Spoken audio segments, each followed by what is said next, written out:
Oh my god. Oh my god, guys. Oh my god. Oh my god. Oh my god.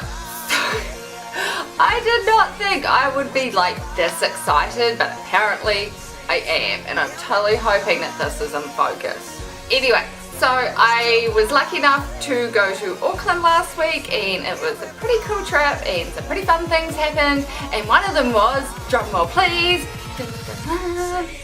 I gotta go see the Backstreet Boys. Can we just take a minute? Can we? Just 1 minute. Can we just?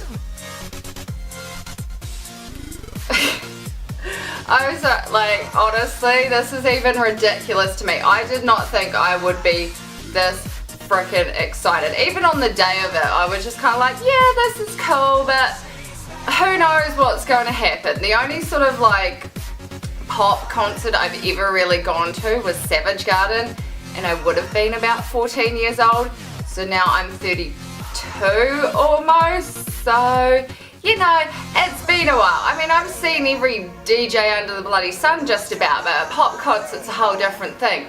But anyway, it made me feel nostalgic, so I've got my like 90s little hairdo and a little tattoo choker and a little Spice Girls top on. Oh my goodness, like, where do I even begin? I don't even know where to begin. I'm turning into like this little 12-year-old who's just like, no, oh my god, boys, oh my god. So, I got to see my husband up close for the first time. I'll show you his picture in the tour programmy thing. Hold up. Mrs. AJ, you're a lucky woman. Bravo, bravo. Anyway, so we better start at the beginning of all these shenanigans. So the concert was at the Vector Arena. So the last time I was at the Vector Arena was to see 9 Inch Nails. I know, make up your mind, girl, make up your mind, but oh my god, Trent Reznor. Anyway, I so have a type. So the last time we were at the Vector Arena, we went to see 9 Inch Nails, and yeah, it hadn't sold out, that was for damn sure, and Trent just totally wasn't feeling it. He was just a bit of a jackass that concert. So you know, I didn't really have any expectations of what this was going to look like stage setup wise and lights wise and all that kind of craziness, but holy bananas, like, oh my goodness. The last time I saw lighting as like good as that was probably in America. Like, honestly, there's gonna be lots of videos put up here. I got lots of videos, and my friends got lots of videos, and the videos are so embarrassing because you can hear like all of us singing along, especially me, who's just like, oh my god, oh my god, oh my god, oh my god, oh my god. Like, it was just literally just, oh my god, it was so ridiculous. I think my husband, if he watches this, my actual husband, he'll just be like, so embarrassed, Liz, I'm so embarrassed. Yeah, so I had no real expectations for the Vector Arena, and I was super pleasantly surprised. The parking was expensive, but it's Auckland, so I don't think it was actually that expensive. It was $25. There was early bird parking, I think, if you got in before a particular time, but there were 4 of us in the car, and $25 for parking to literally be able to just turn the corner and walk up into the arena was well worth it. We had no problem getting a park, and we probably got there at about 7:30, 7:45. So we get there, we turn the corner, and then we are met with just a sea of women around about our age, and it was the funniest freaking thing ever, because it literally felt like being back in high school, because everybody was dressed all different ways. You had your girls in like the retro t-shirts, which I was so super jealous about. I threw out all of my stuff. I have a real bad anxiety with having too much stuff around, so I can't stand to have a lot of stuff, even if I love it. So I have no Backstreet Boys memorabilia, and look, trust me, honey, I remember in 1995 importing a cassette tape from Germany of We've Got It Going On. So trust me, I was like, you know, I had to have everything. So for me not to have those t-shirts made me pretty sad, so I was pretty jealous of those girls. Then there was the girls that dressed up like they were schoolgirls. That was kind of funny. There were a lot of 90s dresses, like this kind of thing. That was cool. I didn't know whether it was like to be like a satire that they were doing that on purpose, or that it's kind of trendy again. I don't know. Either way, that was cool. And then there were the normal people who bought their poor husbands. So husbands, I hope you actually liked it, okay? I hope you actually liked it. I hope that when you got home that, yeah. So anyway, we met with the sea of diversity. We see the merch stand, we wander up to it. They were selling programs and t-shirts and posters and coffee cups and hats and that. Pretty standard prices, but they had no retro ones. Like, I would have really loved one. So all we get from the merch place is a program. We go inside, we pick what bar we want to go to. There was a good selection of bars, even downstairs. The prices I felt were completely freaking reasonable. What did I get? I got Canadian Club and Dry. I got 2 of those. They were like $9 each. The amazing thing was they had quite decent food. If you're a meat eater, they had like a carvery thing. They had American hot dogs. I think they had like a wrap thingamajigger as well. And then they had chips. Liz loves her chips. Liz just, I could live off like chips, just any kind of chips. And they came in 2 sizes. There was like a small and a large, and of course me, I'm just like, hell yes, give me those large chips. It was like the never-ending flippin' box of chips. And the cool thing was they had like this little station that had all sorts of like sauces and mustards and pickles and all sorts of things. I have no complaints about the food or the drinks or how long it took at the bar or anything like that. It was all good. Right, so let's get down to the nitty gritty. We make our way upstairs. We didn't get seats on the floor. By the time we sort of sorted our shit out, we would have been about row 30 or something, which doesn't actually sound that far back. The problem is they were all just chairs sort of put on the ground like a school assembly style kind of thing. So if you were standing up, the people behind you definitely wouldn't be able to see, and vice versa, and if you had a giant standing in front of you. So I was just like, nope, not dealing with that. So we went up to the 2nd floor and we were quite high up. I totally forgot my sister-in-law gets vertigo, and yeah, it was a little bit dicey for a hot minute there, but then she pulled it together. She was jamming with the rest of us. It was cool. It was cool. Right, so the moment finally arrives and the house lights all come on and the first few bars of the music start playing and everyone just starts losing their shit. And it's just like... And of course, I'm instantly up and I'm dancing. I don't give 2 fucks. I am there to... I don't give 2 fucks. I'm there to have a good time, and my friends are sitting down and I'm just like, bitches, you need to stand up and dance. So I think by the time we got to about the 3rd song, people were standing up and dancing because I'm like, I don't give no fucks. I got an extra drink under my seat. I'm good to go. I'm good to go.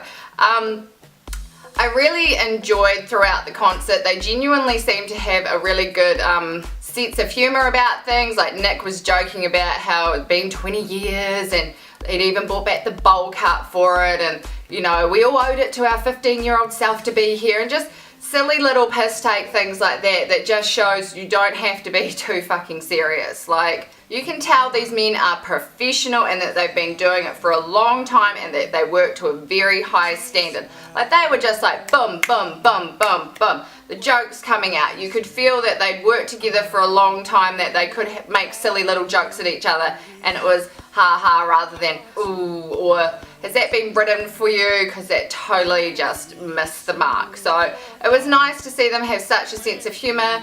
They were singing a cappella at some points during the night. They were playing instruments during the night. AJ was playing the box. I mean, come on. Come on. Nick was playing the guitar and he was down on his back on the runway at one point. Like, he was just having a rock star moment. And I find that highly fucking hilarious because they're in a boy band. They're not really rock stars, they're pop stars. But he was having his moment and it was just like, you go, Glen Coco, you go. And I think that's what I just really enjoyed about it. I don't think I'd smiled that ridiculously for a long time. It just sort of definitely it just felt nostalgic in a good way, and I don't generally experience that a lot with my past, so to be able to feel nostalgic in a good way was kind of really cool. I'm going to make this short because I will just blabble forever, but yes, they did everybody. Yes, everybody did the thing. At one point they got everyone to turn the flashlights on their phone and it all looked like stars. You can see I've been playing the videos throughout this video. It's just, it was just really cool. It's something you don't get at a venue that is small. It's very different going to a really intimate gig as opposed to going to such a huge gig like that, but it felt really intimate, and I think that was the really nice thing. It looked pretty much sold out. Like, there were a few seats possibly left, maybe 10 if that, but it was pretty much sold out.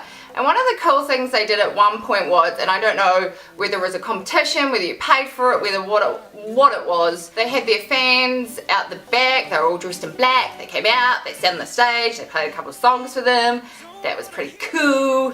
Throughout the concert, where they'd have little bits of intermission so they could get changed, they were playing little snippets of their movie. The movie is called Backstreet Boys Show 'Em What You Made Of. I haven't seen it yet, so I'm hopefully going to go download that maybe on Saturday. I have a pretty full week, a pretty full next 3 days. I'm going to have to wait 3 days to be able to watch the movie. Tears. But so they had snippets of the movie throughout the concert, which I thought was A, really nice to see something a little bit different, and B, good job for the promotion, guys. I mean, fuck, you've got a captive audience, just put them right there. The one thing I do kind of have to have a bit of a giggle about, and I'm totally not being rude or throwing any shade, he looks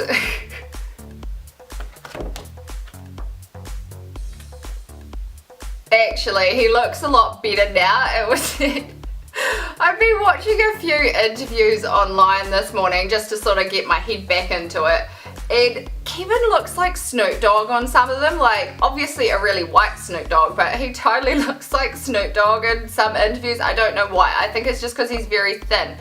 It was just so much fun. Honestly, guys, it was so much fun. The sound quality, the quality of the light show, the quality of just the artists themselves, like they sung the entire time without a vocal backing track at all, which is pretty awesome. You pay good money to see these artists. The tickets we got were about $137 each. They've been singing their entire lives, and it is nice to actually be able to hear them sing and sound like what they sound like.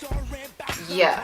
Because anyone can slap auto-tune on anything. I mean, I can't sing to save myself, but I'm sure if I got me some auto-tune, I could be some feisty motherfucker. The people who were up the front, they were shaking hands with them, they were signing some autographs. If you're holding up like your phone, they were like, hey, I can see myself in your phone. Like, they were being really, really appreciative of their fans. Realistically, most of them are married, most of them have kids, they've been around the block, they could just come out pretty much like Trent from 9 Inch Nails did, and pretty much go, fuck you, you paid the money, I'm gonna play, and get off the fucking stage.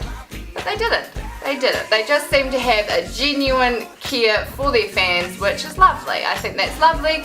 So I'm glad for all the thousands and thousands and thousands of dollars I've probably spent on magazines and t-shirts and books and CDs and tapes and God knows what went to some good guys. However, you say that, and then that whole thing with Lou happened, and then the Ponzi scheme and him going to jail and that. So hopefully you got some of the money I spent, but anyway, you'll definitely get some of the money I spent the other day, so yay! I don't know what that has to do with anything, but come on guys, like just think back to 15-year-old you. How many posters did you have? How many? Just how many? Just think about it. Just think about it. So guys, I'm actually going to wrap this up. I need to get to work this afternoon. It's not going to be exciting, but it's only 3 hours, and then I'm going out for dinner. Going out for teppanyaki, so that is going to be awesome. And yeah, some really cool things did happen in Auckland. I will make a video about it. It is a little bit about my health. It's probably the most exciting thing that's happened in a long freaking time. So excited! That's probably why I'm extra amped up as well, because I can actually move like a normal person. But I'm holding you guys up. I'm holding you wonderful people up. So as per usual guys, I'll see you next time. Bye!